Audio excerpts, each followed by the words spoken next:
Assalamualaikum, bagaimana kabarnya? Semoga baik-baik aja ya. Oh ya, perkenalkan, aku adalah Karsa. Aku adalah maskot kelompok KKN 67 UIN Jakarta tahun 2020.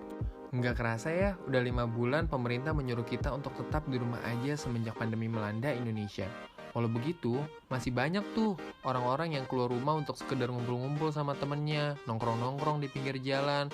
Padahal ya, itu kan bukan hanya membahayakan nyawanya, tapi juga membahayakan nyawa orang lain. Karena dia memudahkan tuh penyebaran COVID-19. Oleh karena itu, aku ingin memberitahu kalian tentang COVID-19 sehingga kita bisa lebih aware untuk menjaga diri kita dan mencegah penyebaran daripada virus ini, agar situasi kembali normal seperti sedia kala dan kita bisa lebih bebas untuk bertemu dengan keluarga, teman-teman, bahkan pacar. Tapi bagi yang sudah punya ya, hihihi. Kalau begitu, mari kita mulai dengan mengenal apa itu COVID-19.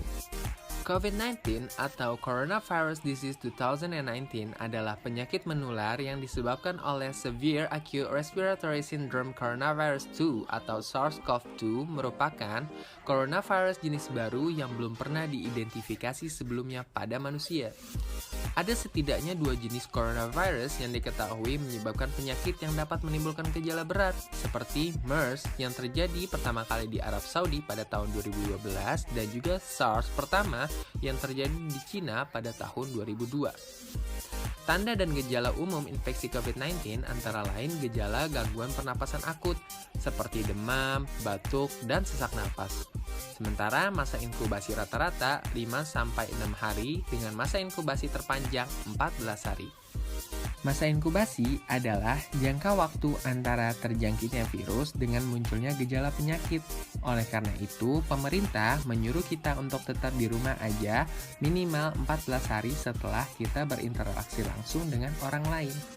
Oh iya, nama COVID disandarkan dengan angka 19 karena kasus ini muncul pertama kali pada tanggal 31 Desember 2019 di mana WHO Cina melaporkan kasus pneumonia yang tidak diketahui asal-usulnya di kota Wuhan, Provinsi Hubei, Cina.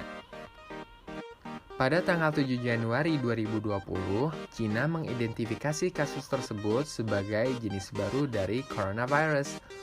Pada tanggal 30 Januari 2020, WHO menetapkan kejadian tersebut sebagai kedaruratan kesehatan masyarakat yang meresahkan dunia atau Public Health Emergency of International Concern. Dan pada tanggal 11 Maret 2020, WHO menetapkan COVID-19 sebagai pandemi. Meski begitu, COVID-19 atau SARS-CoV-2 memiliki tingkat kematian 4,9%, jauh di bawah pendahulunya SARS pertama pada tahun 2002 yang memiliki tingkat kematian 10% dan MERS yang memiliki tingkat kematian 35%. Tahukah kalian, negara pertama di luar Cina yang melaporkan adanya kasus COVID-19 adalah negara Thailand yang merupakan bagian dari Asia Tenggara. Lalu setelah Thailand, muncullah kasus di negara Jepang dan Korea Selatan yang kemudian berkembang ke negara-negara lain. Pertanggal 30 Juni 2020, WHO melaporkan setidaknya 10.185.374 kasus konfirmasi dengan angka kematian 503.862 di seluruh dunia, atau sekitar 4,9% dari seluruh kasus konfirmasi yang ada. Di Indonesia sendiri, sejak dilaporkannya kasus pertama pada tanggal 2 Maret 2020 hingga tanggal 29 Juli 2020, Kementerian Kesehatan melaporkan setidaknya ada 102.000 kasus konfirmasi dengan angka kematian 4.901 atau sekitar 4,8% dari jumlah kasus konfirmasi yang ada. Jika kita hitung dari tanggal 30 Juni, sebenarnya kasusnya naik hampir 100% selama 1 bulan loh. Karena dilaporkan pada tanggal 30 Juni 2020, kasus yang ada hanya berjumlah 56.385. Wah, angka yang sangat fantastis ya. Sebenarnya, kita bisa loh merendahkan jumlah kasus terkonfirmasi jika kita mematuhi dan mengetahui pencegahan penyebaran virus ini. Nah, langkah yang bisa kita lakukan untuk melakukan pencegahan adalah membersihkan tangan secara teratur dengan air ataupun hand sanitizer, menggunakan alat pelindung diri berupa masker ketika berpergian, menjaga jarak minimal 1 meter dengan orang lain, membatasi diri terhadap interaksi dengan orang lain yang tidak diketahui status kesehatannya, segera mandi dan berganti pakaian setelah berpergian, dan meningkatkan daya tahan tubuh dengan menerapkan pola hidup bersih dan sehat, seperti mengkonsumsi gizi seimbang dan juga olahraga serta istirahat yang cukup.